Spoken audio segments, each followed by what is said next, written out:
DNA astrology மூலமாக நம்ம வந்து பார்க்குறப்போ ஒரு கர்மா வந்தவொடனேவும் அந்த கர்மா சம்மந்தப்பட்ட எழுத்துக்களில் பெயர் வைக்காமல் தான் நல்லது அப்படின்னு சொல்லப்படுது.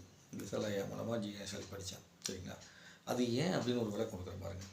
இப்போது ஒரு காந்தம் எடுத்துக்கிறீங்க. காந்தம் 2 காந்தம் எடுத்துக்கும்போது வடதுருவத்தை வச்சா என்ன ஆகும்? வடதுருவம் ஒட்டாது, தள்ளும். எதிரில் தள்ளி விடும். இதே வடதுருவம் தென்துருவத்தையும் வச்சிங்கன்னா உங்களுக்கு ஒட்டிக்கும். இப்போ வடதுருவத்தையும் தென்துருவத்தையும் வச்சா ஒட்டிக்கும். ஆனால் வடதுருவமோ தென்துருவமோ இருந்தால் ஒட்டாது. அந்த மாதிரி நீங்கள் உங்கள் ஜாதகத்தில் பிறக்கும்போது நீங்கள் ஒரு குரு கர்மாவை கொண்டு நீங்கள் பிறந்திருந்தீங்க அப்படின்னா, அதே குரு கர்மா கொண்ட எழுத்தில் நீங்கள் பெயர் வச்சுக்கிட்டீங்க அப்படின்னா, உங்களுடைய பிறப்பு கர்மாவும் உங்களுடைய பெயர் கர்மாவும் சேர்ந்து என்ன பண்ணும்னா, உங்களை ஒரு சரியான பாதையில் போகாமல் உங்களை தள்ளி விட்டுக்கிட்டே இருக்கும். அப்போ எதிர்ப்பு வந்துக்கிட்டே இருக்கிற மாதிரியே இருக்கும்.